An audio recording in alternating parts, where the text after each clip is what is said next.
నమస్కారం. ఈరోజు కడప కలెక్టర్ గారికి ఒక అర్జీ ఇవ్వడం జరిగింది.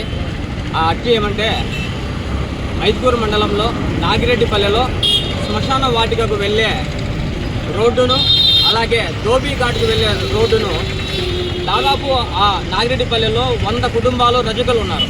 ఈ రజకులందరినీ కూడా ఆ ధోబీఘాట్కు వెళ్ళనీయకుండా, అలాగే వాళ్ళు చేసుకునే వృత్తికి ఆటంకం కలిగిస్తూ శ్మశానం ఎవరైనా చనిపోతే ఆ శ్మశానానికి వెళ్ళనీయకుండా అడ్డుకొని కంచె వేశారు.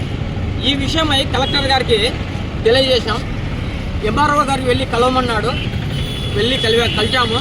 అంతకుముందే ఈ రజకుల్ని ఎంఆర్ఓ గారు పోలీసులతో కొట్టించారు.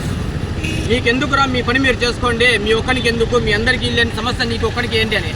శ్మశాన వాటిగా కబ్జా చేస్తే రోడ్డును అడగడం తప్ప. ఇటు వెళ్తే 500 మీటర్లు ఉన్నటువంటి శ్మశాన వాటికకు మీకు వేరే రోడ్డు ఇస్తాం, 5 కిలోమీటర్లు తిరుక్కోండి అని చెప్తున్నారు.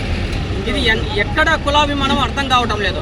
ఎక్కువ మాట్లాడితే మీరు ఎమ్మెల్యే కాడికి పోండి, ఎక్కడికైనా పోండి, ఎవరికైనా చెప్పుకోండి అంటున్నాడు. ఎంఆర్ఓ చేయాల్సిన పనిని ఎమ్మెల్యేకి వెళ్ళి చెప్పమంటున్నారు.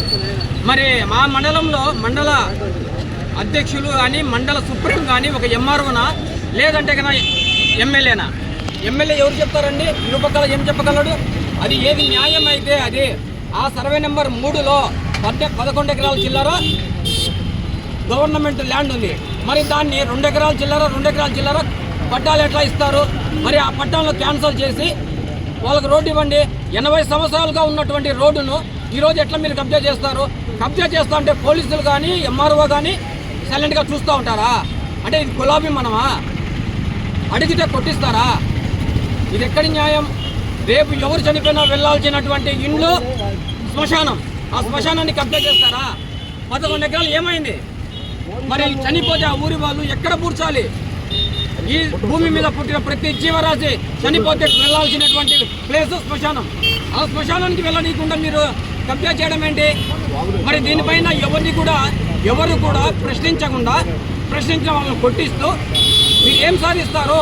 రేపు మీరు కానీ, నేను కానీ, ఇంకొకరు కానీ చనిపోతే వెళ్ళాల్సిన శ్మశానాన్ని ఆ శ్మశానం దారికి వెళ్ళనీయకుండా మీరు కబ్జా చేసి కంచెలు వేస్తే శ్మశానం వెళ్ళనీయకుండా శవాన్ని కుళ్ళిపోయేటట్టు ఇంట్లో పెట్టుకోవాలా?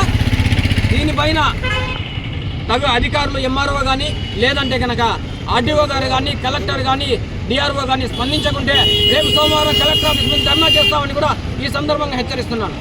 అందరికీ